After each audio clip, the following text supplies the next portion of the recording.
Are you working out from home and not seeing results? You might be making these 3 simple mistakes. Today, I'll show you 3 common home workout mistakes and how to fix them.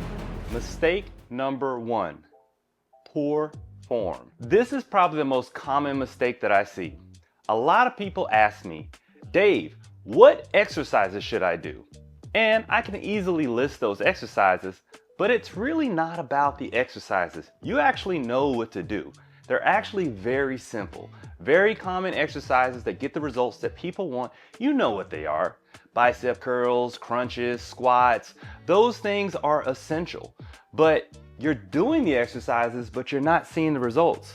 The reason is a lot of people are moving things from point A to point B, but they're not actually contracting the muscles they need in that exercise. That's why technique is so important. For example, if you want to get bigger arms and you want to look jacked, everyone knows that you need bicep curls. But the problem is, how are you doing those curls?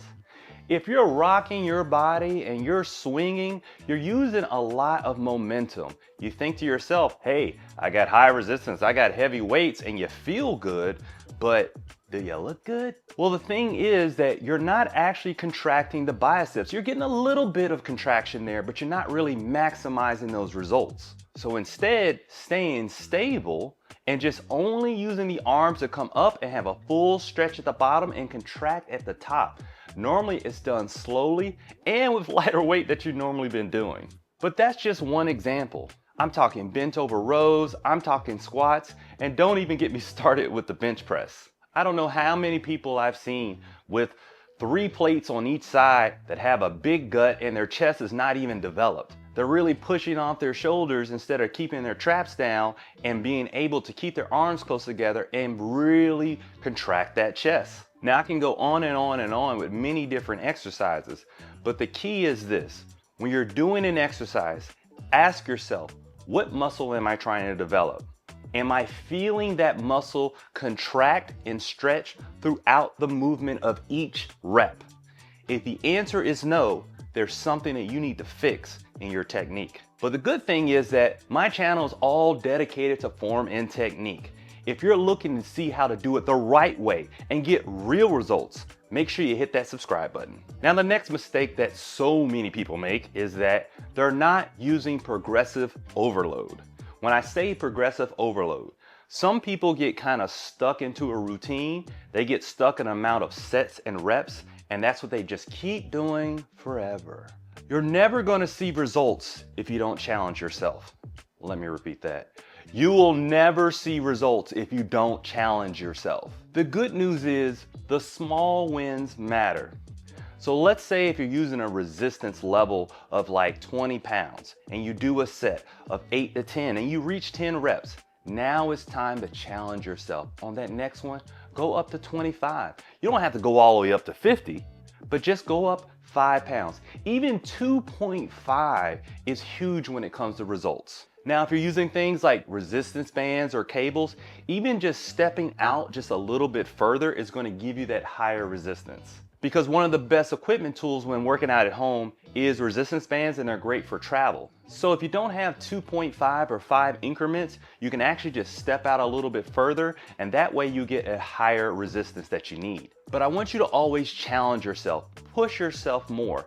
Not only add more resistance, but you also want to add more reps or sets when it comes to making sure that you're not doing the same thing every time. In order for those muscles to grow, you really have to make sure that you push them to a level where they're like, oh crap, I need to grow. And by doing that, you're adding more challenge to every single rep and exercise that you do. Now, the next mistake that you're making is you're not hitting the like button, okay? You might be too cool out there, or you like the video, but you're not actually physically hitting the like button. So make sure that if you enjoy this video, you hit the like button. And if you don't, it's okay, you can hit the dislike button. We can still be friends. Now, before I get to the third mistake, I wanna make sure that I put a little bonus tip out there. One of the things that everybody needs to be doing if you're doing home workouts is eliminating your distractions. So if you've got a TV in the room, go ahead and work out in a place where it's not a TV. If that's not an option, Make sure you put the remote in a different room. Make sure you put your phone on silent. What I like to do is put on my noise canceling headphones and just zone out. But whatever that is, make sure you eliminate those distractions. Now, the third mistake that most people make is that they really go cheap on their equipment. Now, when it comes to home workouts versus a gym, an advantage a gym has is that they have really nice equipment. It's used for commercial use, so it's meant to be used multiple times throughout the day with so many repetitions, and it usually is going to keep up for many, many years. But home workout equipment, if you're going on Amazon or anything like that, and depending on your budget, you're probably going to go pretty cheap. That's going to be a mistake, because in order for you to get real results, you need confidence in your equipment. There's been times I've bought cheap bands and they snapped on me.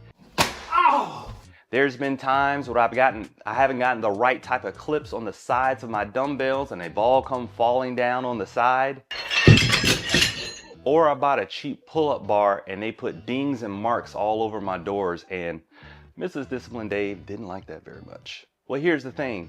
Every single time something like that happened when it went faulty with my equipment, I ended up spending more money to get the right equipment. So don't make the same mistake I did, and don't go cheap on your equipment. I made sure I put a link in the description of my Amazon storefront of all the equipment that I use that's been tried and tested that you could probably really enjoy and know that it's gonna work out fine for you. And not only that, I have many reviews on the channel that you can go ahead and check out. And with that said, one of the best investments that I've made when it comes to a home workout to replace the gym is called the Speediest Gym Monster. So go ahead and check out this video next so you can learn why I love this so much.